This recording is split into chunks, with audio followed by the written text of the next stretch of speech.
Salute, salute. So, my name is Kendall Taylor. For those who know, don't know. This is very uncomfortable for me as a man based on who I am. I prefer to be in the shadows. I prefer to let my work, my character, and my heart for the Lord and for people to speak for me. However, when I find myself in an environment where my wife feels compelled to go to war for me, that's a problem. So against my own methodologies and comfortability, I have a duty to cover my wife and my family. Those that know me know I'm very strategic in how I express emotions, express frustration, and anything that requires a response versus a reaction. What I'm not going to do is allow my wife, my queen, to be in an uproar and do something that causes her to step off her throne of class and sophistication and virtue that I adore about her. So here we are. Be clear, I'm in the manhood business. I deal with men. And as a man, if I have an art with you, if I have a problem with you, I reach out to you direct and we could science that out. And so since a man chose to take shots at me regarding my manhood, let's cook. I've been married to my beautiful bride for 11 going on 12 years. Y'all want to know who I am and what I do? Pause. There's a difference, in my opinion, there's a difference between journalism and blogs. When it comes to journalism, there's a certain level of due diligence that has to be exercised before you put information and content out there to people who trust that information.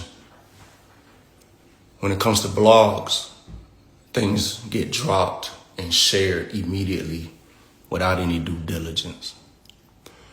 When I met my wife, I was running my own multi-million-dollar company, period. That means her success, her career didn't build me, didn't shape me.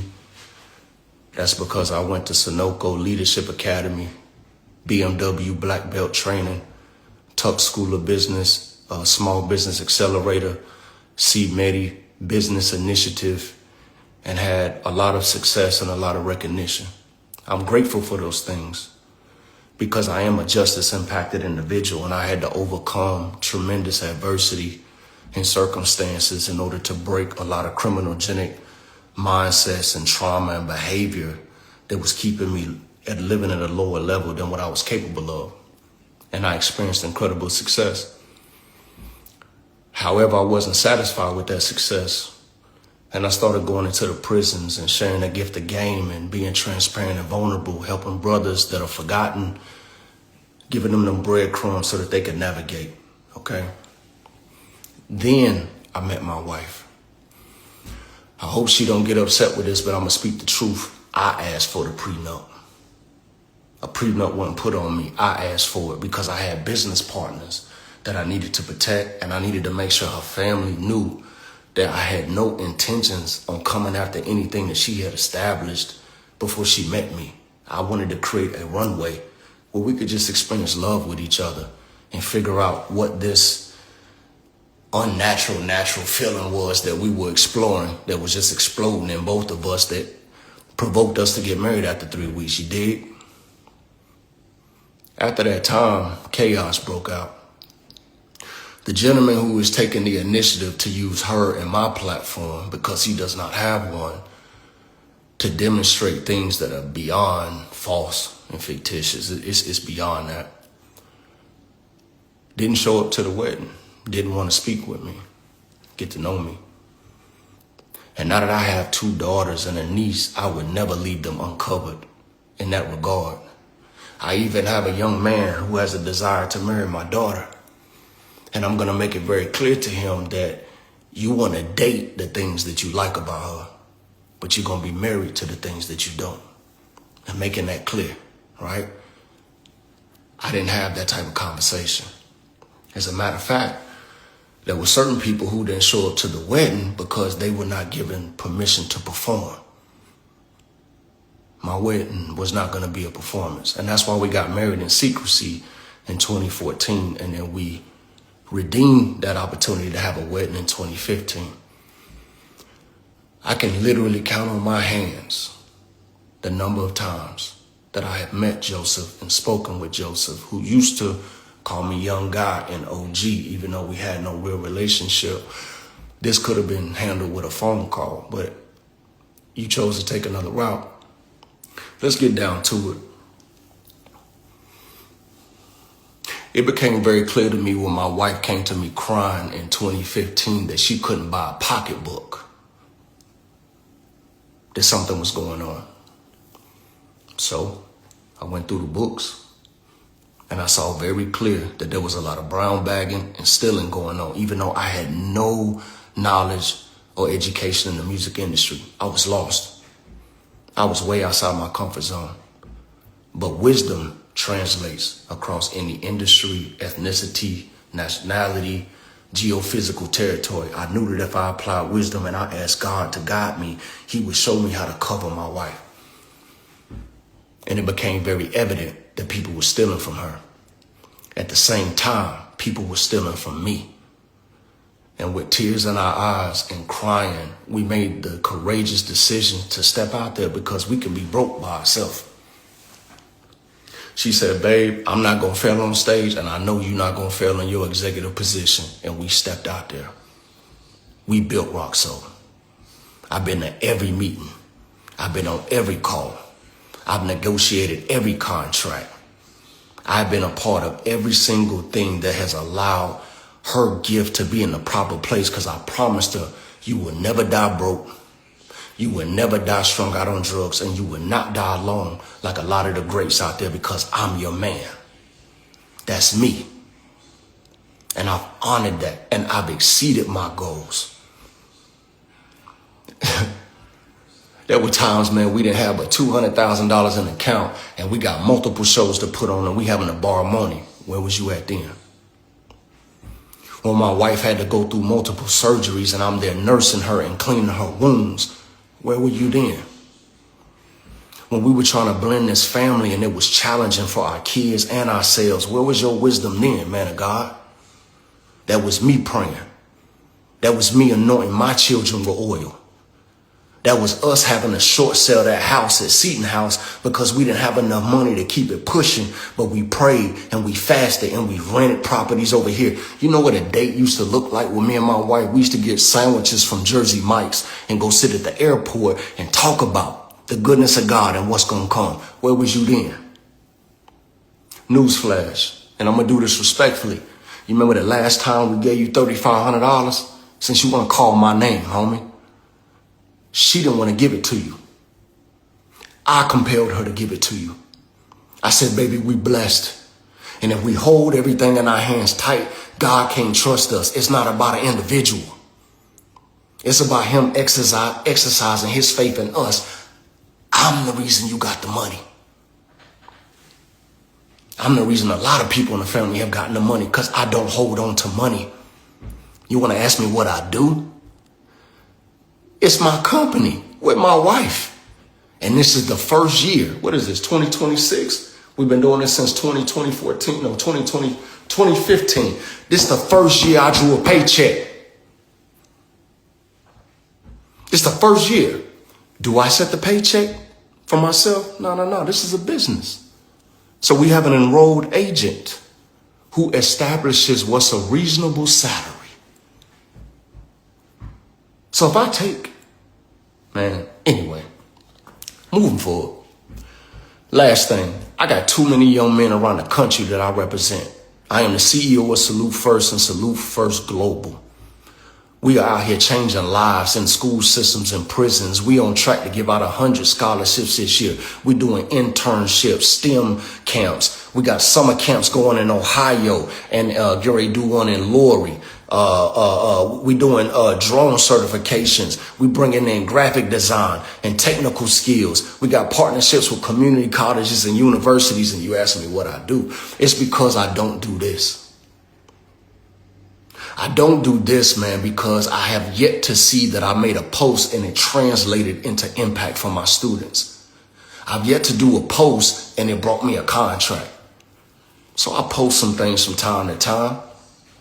But my reward, my likes and my follows come in the lives of those that we impacted. We got programs on over 1 million tablets around the prison system around the country. I am part of the governor's executive team. That's all I'm going to share about that. But I'm part of the governor's executive team. What do? I make impact. I stay humble. I continue to trust God because sometimes I find myself outside of my comfort zone and outside of my realm of understanding. But I know I can do all things through Christ. So I'm not going to continue to let you go out there and talk about I stole some money when I got rid of the people who stole. And let me bow out like this, man. This done went on too long. This ain't even me, and I'm going to have some people upset with me, but that's okay. One thing I make sure of is that when we build something, that beautiful lady I call my wife, she's got the keys. I make sure that when we build something, she's got the keys. Because if something ever happens to me and she doesn't have the keys, I left her in the worst. My bad, I don't know what's going on. I leave her in the worst position that had she ever been my wife. Our master account, she begs me monthly to go over there and put my name on the account. I don't need my name on the account. If I need a code, because we got to send a wire, Tasia has to send the code. Because it's important for her, after all these years, to have control. Steal? I don't have to steal something I helped build, man. But we're not going to let you go out here and get a platform when you don't even know my daughter. You've never met our oldest son, Trey. Zion has testified to that. You're not a part of our lives. That's not because I pushed you out. You know how many times I sat with my wife and told her that I pray that this family can be restored? I'll never stand in the way of it. I want to talk about it. Rico, you know, I've never stood in the way. Teeny, you know, I've never stood in the way. Zaby, have I not treated y'all like brothers the entire time? Though I know lies were spread on me. Though I know people talked about me, have I not treated you like a brother every single time you've been in my presence? It's got to stop. If you upset, pick up the phone, make a phone call, but y'all don't talk. It's unfortunate. I'm only doing this because when I see my wife going outside the boundaries of her sophistication, making a post, I have to step out there. I can't sit in the back and just while she's really hard to build a reputation. If you got a problem with me, call me. We could talk about it like men instead of taking this feminine route. That's a feminine move. That's feminine energy, and we're men. And since you went out there like a man, you trying to discredit me like I have low integrity, I have no honor or no ethics about myself. I'm coming and speaking like a man saying, you don't know me. You haven't gotten time. You haven't taken time to take a chance. Do you know how incredible of a son-in-law you would have? That I would do anything within my power to see that you're doing good like I would with Diane and my mama. Don't question my integrity. And for all of y'all who run real quick and thumbing something and sharing something, do your research, because otherwise you being lied to even greater than I'm being lied about. But my reputation, man, I've worked too hard, man. I've overcome too much, man. And I've suffered and sacrificed too much for you to just hop on live and feel some type of way. Who did you talk to that said I was stealing money? We still waiting. You won't find nobody. There is nobody. Who said I took, last thing. I'm tired of people not giving my wife the credit. She runs Rock Soul. We don't move, we don't book, we don't confirm anything that she doesn't desire. Nobody, period. In the same breath, we don't release, fire, or change somebody that she doesn't desire to have removed a place. I don't fire nobody. Nobody's gotten a termination letter from me. I'm not the CEO of Rock Soul. I'm the president. We follow her when it comes to Rock Soul. They follow me when it comes to Salute. So give her the credit and understanding that she can make smart business decisions, that she's got intuition, that she's clever, that she's got a business head on herself, and stop taking ownership, because what you do every time you say I do something, you discredit her growth and her achievements as a boss. You could have called me. Stop all of this. You stop, she stop. Y'all don't talk no other time. So let's not use this platform so they can make a mockery of it. This ain't Black history. This ain't character. This ain't kingly. And none of this is of Christ. I hope I haven't said anything to offend you. I hope I haven't said anything that I have to repent for. And I damn sure ain't said nothing that ain't true. So you want to know who I am? This is who I am. And now I prefer to go back to the shadows, but I'm not going to be looking over my head when I'm walking around the arena at the shows and I'm walking into meetings with people looking at me sideways. Nah, you haven't earned that right to discredit or question my integrity, because I built myself before I even knew you or my wife existed. And I'm going to maintain my character as long as God gives me an opportunity, because I answer to him. I don't answer to you, and I never bow my head before no man but Christ my Lord. So I ain't going to bow before you now. I forgive you. I forgive you. And if I've done anything that makes you feel a certain way, find it in your heart to forgive me, since we talking that God talk. We all trying to figure it out here. But let's do it in love. Let's do it in privacy, and let's do it with integrity. This is messy.